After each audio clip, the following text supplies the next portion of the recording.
নমস্তে দোস্ত, জয় হিন্দ, বন্দে মাতরম। আজকের আলোচ্য বিষয় হলো আমাদের ধর্ম কাকে বলে। ধর্ম, আমরা যারা এই পৃথিবীতে বসবাস করছি তারা সাধারণত সবাই এই বিষয়টি নিয়ে ছোটোখাটোভাবে সবাই একটা না একটা মত আমরা প্রদর্শন করি।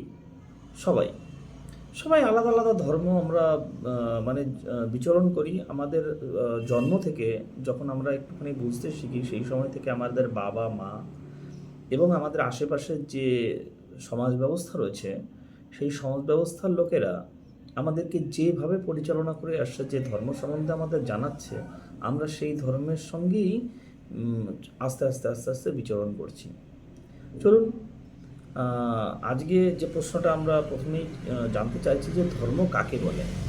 ধর্ম এমন একটি শব্দ যা হলো একাধিক অর্থবাচক একটি শব্দ। সাধারণত এটি দ্বারা সামাজিক এবং সাংস্কৃতিক ব্যবস্থা একটি পরিসরকে বোঝায়, যার মধ্যে রয়েছে মনোনীত আচরণ, অনুশীলন, নৈতিকতা, বিশ্বাস, বিশ্বদর্শন, পাঠ্য, পবিত্র স্থান, ভবিষ্যৎবাণী, নীতিশাস্ত্র বা সংগঠন, যা সাধারণত মানবতাকে অতি প্রাকৃতিক, অতীন্দ্রিয় ও আধ্যাত্মিক উপাদানের সাথে সম্পর্কিত করে। যদিও এই ধর্ম সুনির্দিষ্টভাবে কিসের সমন্বয়ে গঠিত হয় তা নিয়ে পণ্ডিতদের মধ্যে, যারা পণ্ডিত রয়েছেন, পণ্ডিতদের মধ্যে মাঝে মাঝে মাঝে মাঝে কেন সবসময় কোনো না কোনো ঐক্যমত, কোনো মতেই কোনো ঐক্যমত একসঙ্গে হয়নি এখনো পর্যন্ত। তাহলে সবাই সমস্ত পণ্ডিতরা যে যে ধর্মের যে যে ধর্মগুরু রয়েছেন তারা যে ধরনের কথা আমাদেরকে বোঝান, সমস্ত কথা তাকরিবান আলাদা আলাদা। সমস্ত ধর্মেরই আচার আচরণ, সমস্ত ধর্মেরই আলাদা আলাদা নৈতিকতা, সবগুলোই সব কিছু আলাদা। এবার আসি আমরা এই ধর্ম কথাটি এলো কোথা থেকে, এর উৎপত্তি কোথা থেকে, সেই বিষয় নিয়ে আমরা একটুখানি জানার চেষ্টা করি যে ধর্ম কথাটি এলো কোথা থেকে, এর উৎপত্তিটা কোথা থেকে হলো। এবার বলি, বাংলায় ব্যবহৃত শব্দটি যে ধর্ম, ধর্ম নামক এটি একটি বাংলায় ব্যবহৃত শব্দ। এটি তৎসম তথা সাংস্কৃতিক শব্দ। এর উৎপত্তি রি রি ধাতু থেকে তৈরি হয়েছে, যার অর্থ ধারণা। ধ্রি ধাতু থেকে তৈরি হয়েছে, যার অর্থ হচ্ছে ধারণা বা বহন। ধারণা বা বহন। সাংস্কৃতিক ধর্ম শব্দটি প্রচলিত অর্থে ধর্মকে নির্দেশ করে, তবে এই দিক থেকে এর অর্থ দাঁড়ায় প্রতিষ্ঠিত বা দৃঢ়। অতএব এর অর্থ হচ্ছে আইন। দৃঢ় এর অর্থ হচ্ছে আইন। এটি একটি পুরাতন বৈদিক সংস্কৃতির শব্দ। এটি একটি পুরাতন বৈদিক সাংস্কৃতিক শব্দ। ধর্ম এর ধর্মন, অ্যাকচুয়ালি ওটা হচ্ছে ধর্ম নয়, ধর্মন। এবার ধর্মনের যেটা ধর্মনের ওটা হচ্ছে কাণ্ডযুক্ত, যার আক্ষরিক অর্থ কাণ্ডযুক্ত। লাস্টে ধর্মনের লাস্টের যে নটা আছে ওই নটা হচ্ছে কাণ্ডযুক্ত, মানে উজ্জ। তাহলে এর আক্ষরিক অর্থ যেটা দাঁড়াচ্ছে, ধর্মের আক্ষরিক অর্থ হচ্ছে ধারক বা বাহক। এর আক্ষরিক অর্থ, ধর্মের আক্ষরিক অর্থ হচ্ছে ধারক বা বাহক। এটি ধর্মীয় দৃষ্টিতে রীতির একটি দিক হিসাবে কল্পিত হয়েছে। তাহলে আমরা জানলাম এর উৎপত্তি কোথা থেকে হয়েছে, ধর্ম কথাটির উৎপত্তি কোথা থেকে হয়েছে। এখানে একটি কথা বলে রাখা খুবই জরুরি, সেটা হচ্ছে আমাদের যে পণ্ডিতগণ রয়েছেন, পণ্ডিত শুধু পণ্ডিত নয়, যারা যে যে ধর্মের, যেমন আগে বলেছে যে যে ধর্মের যে ধর্মগুরু রয়েছেন, তারা সকলে এই ধর্ম সম্বন্ধে শিক্ষা দিতে গিয়ে সবসময় ব্যর্থ হয়েছেন। তবে দুটি সংজ্ঞা যা তাকরিবান একই রকমের মনে হয়েছে, সেটা হচ্ছে সমাজতাত্ত্বিক এবং কার্যকরী সংজ্ঞা। এই দুটি সংজ্ঞা, সমাজতাত্ত্বিক সংজ্ঞা যে সব গুরুরা দিয়েছেন এবং কার্যকরী সংজ্ঞা যা ঘটনাগতভাবে তৈরি হয়েছে, এই দুটো সংজ্ঞা যেসব পণ্ডিতরা দিয়েছেন তার তাকরিবন একই মতে চলেছে যে ধর্মের সংজ্ঞা হিসাবে। এবার আসি আমরা ধর্মের বিশ্বাসের উপর, যে ধর্মের বিশ্বাস, ধর্ম মানেই একটা বিশ্বাস, বিশ্বাস ছাড়া কোনো মতেই ধর্ম জন্মানো সম্ভব নয়। কারণ আমরা যদি সেই ধর্মকে, সেই ধর্মের যে ধর্মেরই হোক না কেন, সেই ধর্মের প্রতি যদি তার বিশ্বাস না থাকে তাহলে সেই ধর্ম কখনোই টিকে থাকতে পারে না। চলুন এবার বিশ্বাসের সম্বন্ধে কিছু একটু, বিশ্বাস কী হবে এই জিনিসটা সম্বন্ধে একটুখানি জানা যাক আমরা। ধর্মীয় বিশ্বাসের উৎপত্তি একটি মুক্ত প্রশ্ন। ধর্মীয় বিশ্বাসের যে প্রশ্নটি তৈরি হয় এটি একটি মুক্ত প্রশ্ন, মানে যার যেমন মত সে তেমনভাবে সেই প্রশ্নটিকে সে উত্তর দিতে পারে। সম্ভাব্য ব্যাখ্যাসমূহের মাঝে রয়েছে ব্যক্তি মৃত্যুর সচেতনতা, সাম্প্রদায়িক চেতনা ও স্বপ্ন।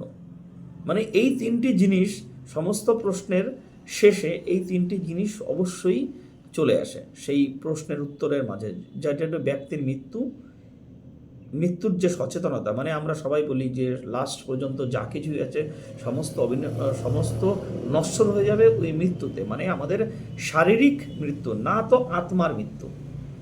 আত্মার কখনো মৃত্যু হয় না। যেমন কালকের ভিডিওতে আমি বলেছি যে আত্মা অবিনশ্বর, এর কোনো নিঃস্ব হয় না। এটা শুধু শরীরটাই, আমাদের যে শরীরটা শুধু পরিবর্তন হয়। এই শরীর থেকে আত্মা গিয়ে অন্য একটি শরীরে প্রবেশ করে। তো সেই ব্যক্তি মৃত্যু সচেতনতা এবং সাম্প্রদায়িক চেতনা এবং স্বপ্ন। সাম্প্রদায়িক চেতনা, যে সাম্প্রদায়িক, যে আমাদের যে সমাজের আমাদের যে পরিকাঠামোর মধ্যে আমাদেরকে রেখেছেন, সেই পরিকাঠামো এবং স্বপ্ন। আমরা যে স্বপ্নটা, ধর্মের দ্বারা আমরা যে স্বপ্নটা দেখি, যে আমাদের দেখুন, আমরা কেউ ভগবানকে কখনো দেখিনি, আমরা কেউ ঈশ্বরকে, যে ধর্মের হোক না কেন, সেই ধর্মের ঈশ্বরকে আমরা কখনো দেখিনি।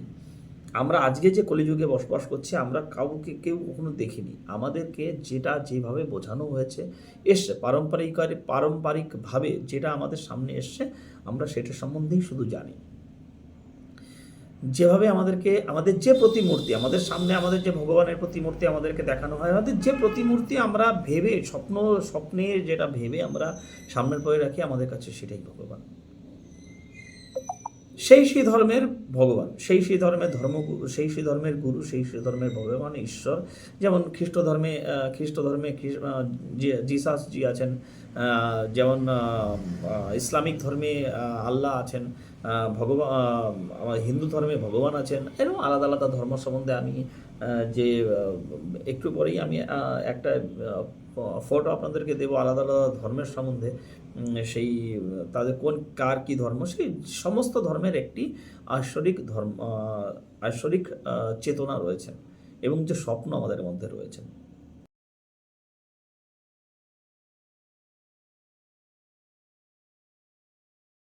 এর পরের ভিডিওতে আমি চেষ্টা করব প্রত্যেকটি ধর্ম সম্বন্ধে আমি আপনাদেরকে জানানোর।